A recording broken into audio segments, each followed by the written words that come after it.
Olá pessoal, sejam muito bem-vindos ao nosso primeiro vídeo em modelo de entrevista. Como estamos em outubro, que é o mês de conscientização para a prevenção do câncer de mama, nós escolhemos abordar esse tema para reforçar os sintomas, fatores de risco e formas de prevenção. Lembrando que todos os procedimentos sanitários foram adotados. Eu e o nosso convidado de hoje estamos no distanciamento adequado, por isso não estamos utilizando máscara. O restante da nossa produção está utilizando máscara e também adotando álcool em gel. E para este bate-papo nós convidamos o mastologista e médico ginecologista, Dr. Carlos Herbolato. Doutor, muito obrigada pela sua presença, seja muito bem-vindo. Eu que agradeço o convite. Segundo o Instituto Nacional do Câncer, para 2019 foram estimados 59.700 novos casos, o que representa uma taxa de incidência de 51,29 casos a cada 100 mil mulheres. Mesmo com tantas mobilizações, o câncer de mama continua crescendo. No Brasil, ele é o segundo tipo de câncer mais frequente, atrás apenas do câncer de pele. Doutor, por que o câncer de mama continua crescendo tanto? Quais são os fatores de risco que contribuem para esse aumento? Carol, é importante frisar o seguinte: o aumento no número de casos de câncer de mama se dá de acordo com duas hipóteses, tá? A primeira hipótese é que a gente está fazendo mais diagnóstico precoce antes mesmo das mulheres sentirem qualquer sintoma, graças ao aumento do número de mamógrafos no Brasil. Então, se a gente antecipa o diagnóstico, é natural que os números cresçam, tá? E a segunda hipótese é que alguma coisa diferente no mundo está acontecendo, no nosso meio ambiente, que está propiciando que as mulheres aumentem, tenham mais câncer de mama, tá? São fatores que a gente chama de fatores ambientais. Alimentação, número de filhos que se tem, a idade que se tem o primeiro filho, a amamentação, exposição a hormônios, produtos químicos, etc., né? Em relação a fatores de risco, como você perguntou, os fatores de risco mais importantes são aqueles familiares e genéticos. Então, quem tem história de câncer de mama ou ovário na família tem mais risco de ter câncer de mama. As mulheres que têm filhos mais tardiamente, após os 30 anos de idade, e menos filhos, também têm mais risco. As obesas, aquelas que são sedentárias, as que ingerem muito álcool ou fumam. Esses são os principais fatores de risco. Dentre todos esses que você apresentou aqui, existe algum que é considerado mais preocupante? Olha, o que tem mais impacto é a história familiar, né? Quando a gente tem antecedente familiar de câncer de mama ou ovário, tá? Eu falo mama e ovário porque eles fazem parte da mesma síndrome genética. O impacto de risco é muito maior. As outras coisas que eu falei, na verdade, servem para qualquer tipo de câncer, né? E para outras doenças que não são cânceres. Então, atividade física, sedentarismo, álcool, cigarro, obesidade, aumentam o risco de uma maneira geral. Mas em relação à mama, o que é interessante é que o que eu acredito muito, e a hipótese de alguns cientistas, é que a mudança que a gente teve no mundo, talvez tenha trazido um impacto muito grande. Por quê? Se você observar como a mulher vivia 200 anos atrás e como ela vive hoje, é completamente diferente. A mulher de 200 anos atrás vivia na zona rural. Tinha um monte de filhos, casava cedo, tinham 10 filhos, amamentava todos, né? E hoje em dia a mulher casa mais tardiamente, tem menos filhos, né? Porque a situação do mundo mudou, né? E a gente imagina que essa mudança de hábito, né, em relação a se ter filhos, causa impacto hormonal na mulher. Então, a mulher de 200 anos atrás, ela menstruava menos do que a mulher hoje. Hoje a mulher menstrua mais. A cada menstruação, você tem um ciclo, né, hormonal que antecede a menstruação com picos de produção hormonal. Então, o perfil hormonal de uma mulher hoje é completamente diferente de uma mulher de 200 anos atrás. A gente imagina que esse seja um fator de risco. Doutora, eu gostaria que você explicasse como que se forma o câncer de mama e quais são os tipos mais comuns que existem. O câncer de mama, como qualquer câncer, ele nasce de uma célula que perde o controle de nascer, crescer e morrer, né? Quando a célula perde esse controle, e isso é geneticamente determinado, se forma um tumor, que pode ser benigno ou maligno. O tumor benigno, ele não consegue sair do lugar onde ele está. O tumor maligno, ele pode cair na circulação e dar aquilo que a gente chama de metástase, certo? O câncer de mama mais comum é o câncer que a gente chama de ductal, é o câncer dos canais do leite. E existe o outro câncer que chama-se lobular, que é da glândula mamária propriamente dito. Mas câncer de mama não é uma doença ou duas, são várias, dezenas de doenças, cada uma com um comportamento biológico diferente e com uma estratégia terapêutica diferente. Vale ressaltar que o câncer de mama é assintomático e por isso é tão importante que nós mulheres estejamos sempre atentas a qualquer tipo de alteração na nossa mama. Falando sobre essas alterações, quais seriam elas e qual que é a função do autoexame? Muito bem. O autoexame no passado, Carol, foi muito veiculado na mídia como a principal ação em relação a diagnóstico, prevenção de câncer de mama. Hoje o autoexame tem a sua importância, mas essa importância ficou em segundo lugar, tá? O mais importante que a mulher tem que fazer em relação à prevenção de câncer de mama é procurar o seu médico anualmente, a partir dos 40 anos de idade, e realizar o exame de mamografia. É isso que protege, tá? É importante dizer também, Carol, que assim, quando a gente fala prevenção, prevenção é uma palavra muito usada para câncer. Para alguns tipos de câncer realmente funciona. Prevenção de câncer de colo uterino com Papa Nicolau, prevenção de câncer de pele usando-se filtro solar. Agora, mama, na verdade a gente não tem prevenção, a gente tem diagnóstico precoce. Por isso que o autoexame hoje não é considerado a iniciativa principal, mas sim a secundária. Tá? Porque quando a mulher sente um nódulo ao se tocar, na verdade já passou o momento ideal de diagnóstico. O momento ideal é quando a mulher não sente nada e a mamografia detecta. Por isso que hoje a recomendação é que a mulher procure um médico. Mas como você me perguntou, quais são as alterações que as mulheres têm que estar atentas, né? Qualquer nodulação na mama, saída de líquido pelo mamilo espontânea sem apertar, essa é uma dúvida muito grande das mulheres. A saída de líquido pelo mamilo que é patológica, que é preocupante, é aquela que ocorre sozinha sem a mulher apertar. Tá? Retrações na região da pele, ou abaulamentos, vermelhidão, né? Esses são os sinais principais. Bom, nós comentamos aqui então sobre o exame de mamografia. A partir de qual idade que é o ideal que a mulher comece a realizar esses exames e com qual frequência? Muito bem. A partir dos 40 anos de idade, para mulheres que não têm história familiar de câncer de mama, e a periodicidade deve ser anual, tá? Essa determinação é baseada num consenso de 2017 do Colégio Brasileiro de Radiologia, Sociedade Brasileira de Mastologia e Sociedade Brasileira de Ginecologia, FEBRASGO, tá? Por que eu estou pontuando isso? Em alguns outros países, por exemplo, alguns países europeus, a sistemática é diferente. Na Europa se faz mamografia a partir dos 50 anos de idade, entre os 40 e os 50 a cada 2 anos. E por que no Brasil é diferente? Porque aqui a gente tem uma incidência de câncer de mama em mulheres mais jovens maior do que no resto do mundo e a gente ainda não sabe por quê. Tá? Então, por isso que essas 3 sociedades decidiram que a idade ideal de se começar é aos 40 anos de idade e a periodicidade anual. Lembrando que, para famílias que têm vários casos de câncer de mama, ou mulheres que já têm mutação genética determinada por exame, a mamografia deve começar aos 30 anos de idade e não aos 40. Okay. E muitas mulheres acabam se queixando de que o exame de mamografia dói. E aí surge a seguinte dúvida: o ultrassom, ele substitui a mamografia? Muito bem, essa pergunta é ótima, né?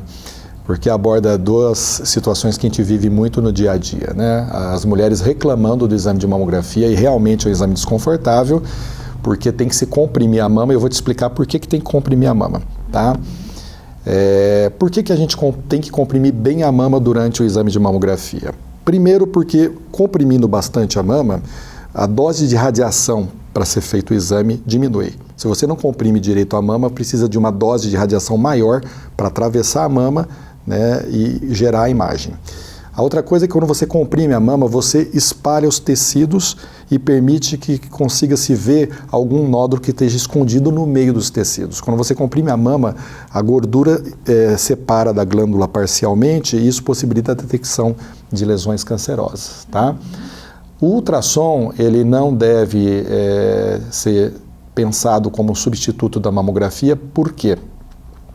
Porque um tipo de câncer que é considerado o mais inicial de todos, que se chama carcinoma in situ, é aquele que não tem capacidade de se disseminar para o resto do corpo, só é detectado pela mamografia. O ultrassom não enxerga esse tipo de câncer. O carcinoma in situ é responsável por mais ou menos 25% dos casos de câncer de mama, né? Então, se a gente fosse rastrear as mulheres com ultrassom, a gente perderia 25% de cânceres iniciais de mama. Então, o correto é fazer primeiro a mamografia, dependendo do tipo de mama e dos achados na mamografia, aí sim complementar com ultrassom. Certo.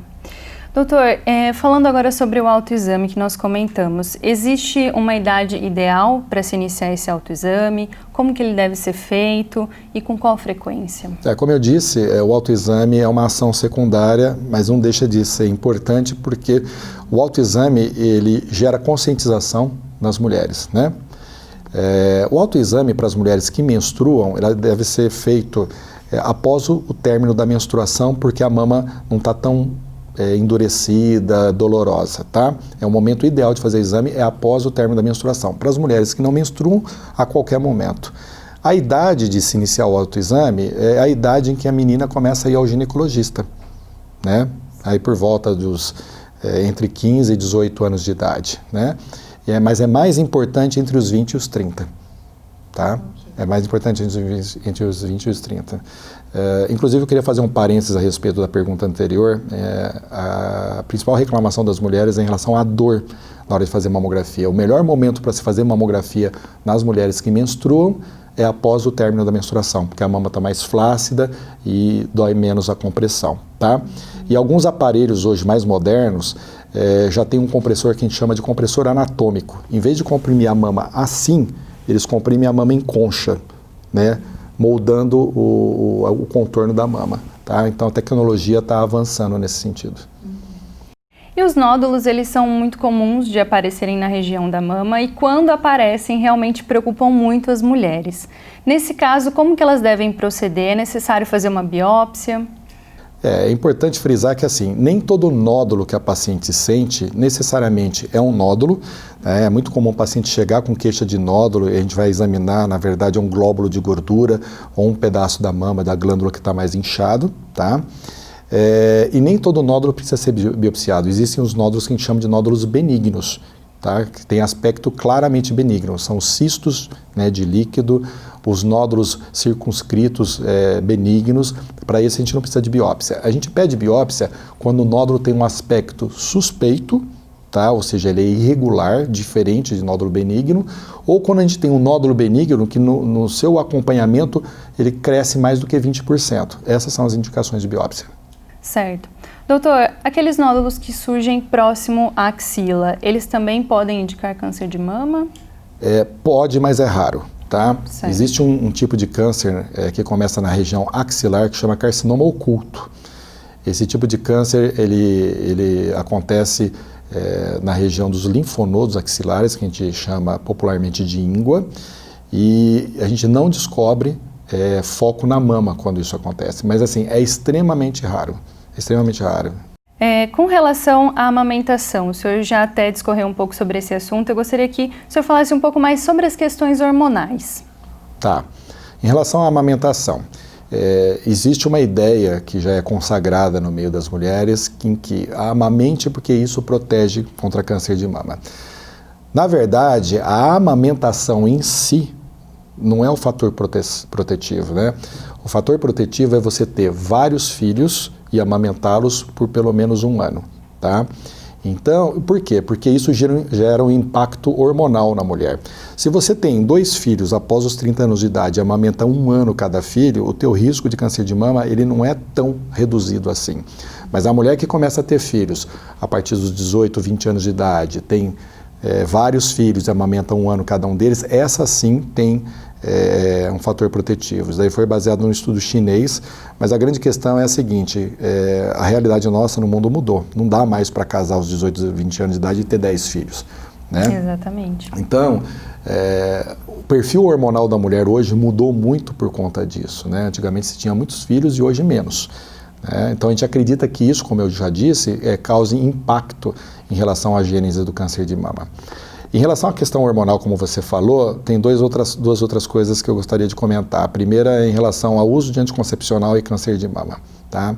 Tem um estudo recente, feito na Dinamarca com 1.800.000 mulheres, que mostrou que o uso de anticoncepcional por mais de 10 anos pode aumentar de 20% a 38% o risco de câncer de mama. Tá? E até então nenhum estudo tinha mostrado isso daí deu uma mexida na comunidade científica. Então hoje a gente fica mais atento em relação ao tempo de uso de anticoncepcional. Tá? Por outro lado, reposição hormonal em mulheres na menopausa. Já foi muito criticado o uso de hormônio em mulheres na menopausa e o que os estudos mostram é que tudo depende da idade que se começa e que se termina. Existe uma janela de oportunidade ideal para se fazer o tratamento hormonal na menopausa e essa janela é dos 50 aos 60 anos de idade. Tá? Depois disso, depois dos 60 anos de idade, o risco acumulado de câncer de mama começa a ficar maior. Né? Então, o ideal é que as mulheres e os médicos utilizem essa janela de oportunidade para fazer o tratamento hormonal. Certo. Com relação agora ao tratamento da doença, varia de acordo com o estágio, com o tipo de câncer de mama, como que é feito?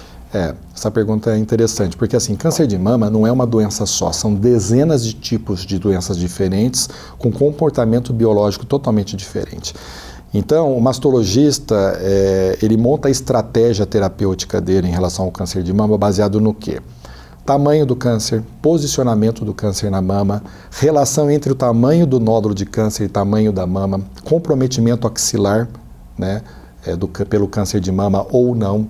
Então, cada paciente é uma realidade diferente, mas em linhas gerais, quanto antes se faz o diagnóstico, né, mais fácil é o tratamento. Se a gente detecta um câncer de mama precocemente, a gente não precisa tirar a mama inteira da mulher, pode-se tirar só a região. Muitas vezes não há nem a necessidade de se fazer quimioterapia quando diagnosticado precocemente. Quando eu falo precocemente, é antes da mulher perceber ao toque. Tá? Por isso que a mamografia é importante. Ok. Bom, como já dito pelo doutor, o diagnóstico precoce aumenta em 95% as chances de cura. Então eu gostaria então que o senhor finalizasse alertando as mulheres que nos assistem sobre as formas de prevenção e também sobre a escolha de um estilo de vida mais saudável. Não, sem dúvida. Antes da gente pensar em fazer exame, não tem sentido a gente fazer o exame anual como é recomendado se a gente não adota medidas saudáveis de vida, como eu falei. É importante fazer atividade física, ter uma alimentação equilibrada, evitar excesso de peso, evitar consumo excessivo de álcool e não usar cigarro, tá? E se você fizer tudo isso, procure seu médico anualmente a partir dos 40 anos de idade, porque mais importante do que fazer o autoexame é a ida ao médico e a realização da mamografia.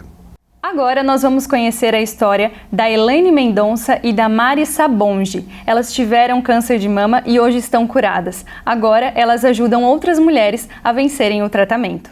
Os olhos não escondem a alegria de quem venceu o câncer de mama. Elaine foi diagnosticada em uma idade considerada fora do grupo de risco. Eu resolvi passar na consulta com o mastologista. Eu tinha 32 anos.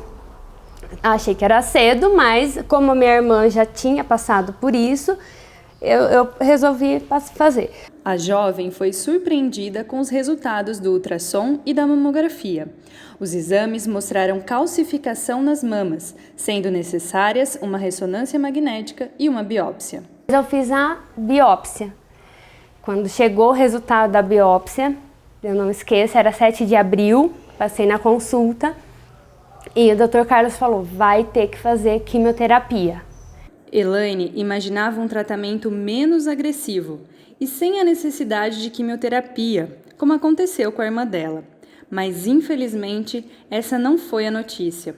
Depois do susto, veio o desespero. Ela deveria enfrentar as sessões, o que exigiu dela fé e muita força. Quando ele falou quimioterapia, eu não sabia o que fazer, desesperei, o chão abriu, porque assim, eu não tinha informação nenhuma, não sabia nada de químio, o que eu ouvia falar que era um tratamento muito agressivo, que as pessoas passavam muito mal. Então, assim, naquele momento foi o desespero. Mas aí relaxei, vim para casa e pensei, calma, isso não nasceu comigo, isso não é meu, e do mesmo jeito que ele veio, ele vai. Logo na primeira sessão de quimioterapia, um relato de uma paciente que estava no mesmo local que Elaine a tranquilizou. Geralmente a enfermeira passa tudo o que vai acontecer e depois vai para a quimio. No meu caso, era véspera de feriado, estava muito cheio, e eu fui primeiro para a quimio, para depois ver o que ia acontecer. E nesse momento veio uma amiga, na verdade eu nem conhecia, não era amiga ainda, e me explicou, olha, eu já fiz, já passei bem, não tive nada, dá para passar tranquilo com os efeitos, e é isso que me acalmou na quimio. Foi esse respaldo, essa ajuda vinda em um momento de profunda angústia e necessidade que motivou Elaine a levar conforto e segurança também para outras mulheres que teriam que passar pelo mesmo tratamento que ela.